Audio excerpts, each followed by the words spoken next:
Hi guys! Welcome back to my mini vlog. Actually, wala talaga tayong gagawing mini vlog for today's video. Kasi nga, meron lang akong gustong i-address based doon sa napanood ko na news yesterday sa 24 oras na merong isang 13-year-old na namatay because of rabies.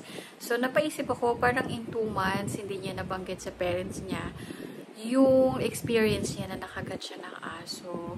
So, for me, no, bilang isang parent, kailangan chinecheck talaga natin yung mga kids natin.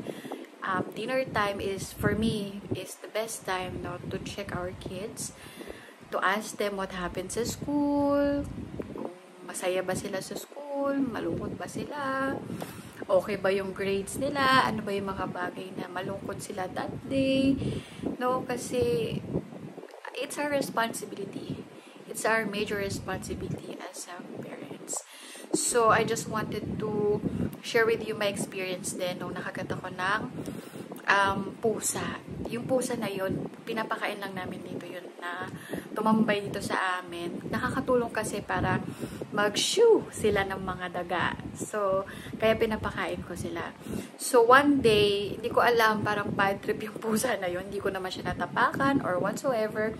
Bigla na lamang niya akong kinagat. So, at first, hindi ko din balak na sabihin sa husband ko na nakagat ako ng pusa. Pero siguro nung narinig niya na napasigaw ako kasi nga nakagat ako medyo masakit siya. So sabi ko, uy, nakagat ako ng pusa. So yung husband ko, nagulat ako sa reaction niya. Bigla niyang sinabi doon sa boss niya na mag-emergency leave siya. So ako nagulat ako na feeling ko hindi ganun ka emergency yung nangyari sa akin. Parang maliit lang siya nakagat. So, feeling ko hindi siya magkakaroon ng malaking epekto sa akin. Pero ito na nga, no, may mga napapanood tayo sa news na namamatay because of rabies or rabies. So, nung nagpaalam yung husband ko na mag-emergency leave siya, pumunta kami agad sa emergency. Na pinakamalapit na hospital dito sa amin, yung sa Ricuenco Hospital. So, nung nag-emergency ako, pinakita ko sa kanya yung sugat ko, tapos yung asawa ko, siya yung nag-process para doon sa aking health card para wala kaming bayaran.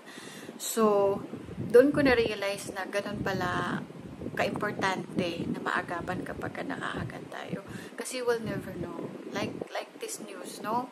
Meron talagang namamatay because of rabies. So, sa mga kids, mga babies, or teenagers, or kung anong edad man kayo, huwag kayong matakot magsabi sa parents niyo na nakagat kayo ng pusa, nakalmot kayo ng pusa, nakagat kayo ng aso, nagkaroon kayo ng scratch because of cats and dogs. Please, let them know so that they can help you. Or kung ayaw mo naman talagang magsabi, dumiretso ka na sa pinakamalapit na center at sabihin mo doon yung na-experience mo kasi tutulungan ka naman nila doon. So, yun lamang po yung gusto kong i-share po sa inyo for today's video, and I hope na makatulong to as a reminder sa atin. So, have a great day and